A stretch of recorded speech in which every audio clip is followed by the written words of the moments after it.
আসসালামু আলাইকুম। আজকের এই লেকচারে আমরা কনগ্রুয়েন্স রিলেশন দেখব। সো এখানে আমরা যেটা দেখতে পাচ্ছি সেটা হলো মড দা কনগ্রুয়েন্স রিলেশন। সো এরকম মড মড রিলেশন একটা আছে যেটা কনগ্রুয়েন্স রিলেশন, সেটা হলো কি এ কনগ্রুয়েন্স বি মড এম। তো এমন অবস্থা যদি থাকে তাহলে আমরা আলাদা আলাদাভাবে প্রত্যেককে এম মড হবে বা মড করা হবে। সো এখানে যদি আমরা খেয়াল করি মড করতেছে কাকে, এ কে। So A mod M, then B কেও করতেছে, সো বি মড এম। সেইভাবে আমরা লিখতে পারবো, এটা হলো আমাদের ফর্মুলা। তো এই টাইপের যদি কোনো কোশ্চেন এক্সামে আসে তো আমরা কীভাবে সলভ করবো সেটা আমরা দেখতে পারি।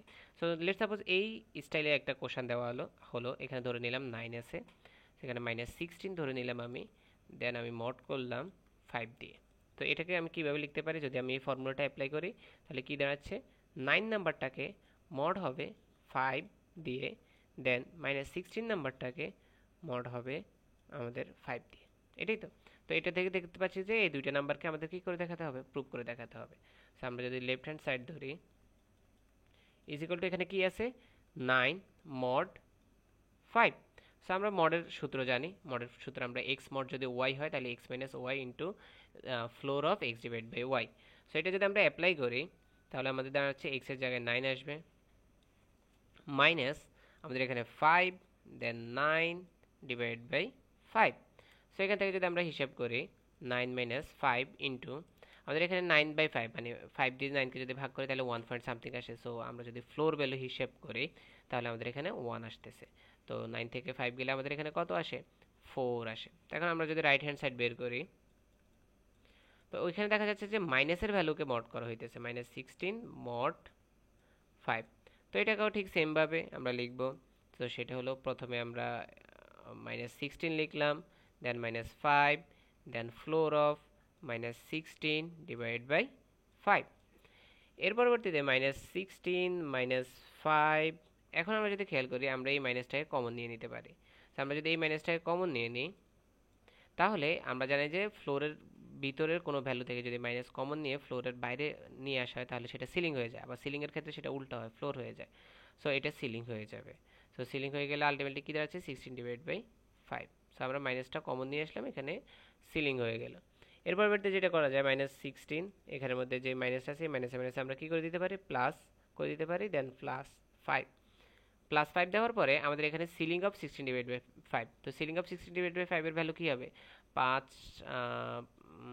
3 5 15, তার মানে আমাদের 3 পয়েন্ট সামথিং আসবে, রাইট। তো সিলিং ভ্যালু যদি বাইর করি 3 পয়েন্ট সামথিং এর সিলিং ভ্যালু কত, 3 পয়েন্ট সামথিং এর সিলিং ভ্যালু কত, অবশ্যই আমরা জানি যে 4। সো এখানে আমরা 4 বসাইতে হবে। সিলিং ভ্যালু মানে হয়েছে 3 পয়েন্টের পরের ভ্যালু, আর ফ্লোর ভ্যালু হয়েছে কি আমাদের 3 পয়েন্টের আগের ভ্যালু, মানে তার মানে 3 আসবে। ওকে। এর পরবর্তী তাহলে এখানে 4 5 20, এখানে -16 আছে, তো আলটিমেটলি অ্যান্সার কত আসতেছে আমাদের 4। সো আমরা এটা প্রুভ করে দেখাতে পারলাম। তো কনগ্রুয়েন্স রিলেশনের মধ্যে এরকম আরও ইকুইভ্যালেন্স রিলেশন আছে, যেমন আমরা যদি এখানে আমি দেখাই আমাদের এখানে রিফ্লেক্সিভ, REFLEXIVE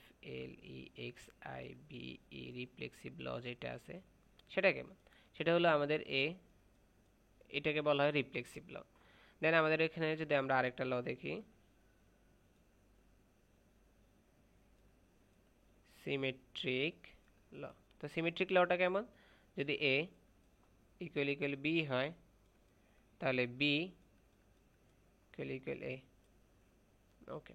এরপর আমাদের কি TRA ট্রানজিটিভ ল।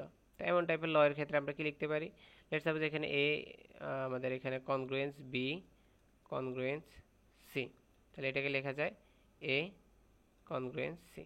সো এগুলো আমাদের বেসিক ইকুয়ালের যে আমরা কনসেপ্টগুলো জানি সেই কনসেপ্টগুলোই, শুধু এখানে আলাদা করে যে জিনিসটা জানা সেটা হলো এটার নাম হলো রিফ্লেক্সিভ, এটার নাম হলো সিমেট্রিক, এটার নাম হলো ট্রানজিটিভ। সো আশা করি সবাই বুঝতে পারছেন। কারো কোনো কনফিউশন থাকলে অবশ্যই কমেন্ট সেকশনে জানাবেন। আসসালামু আলাইকুম।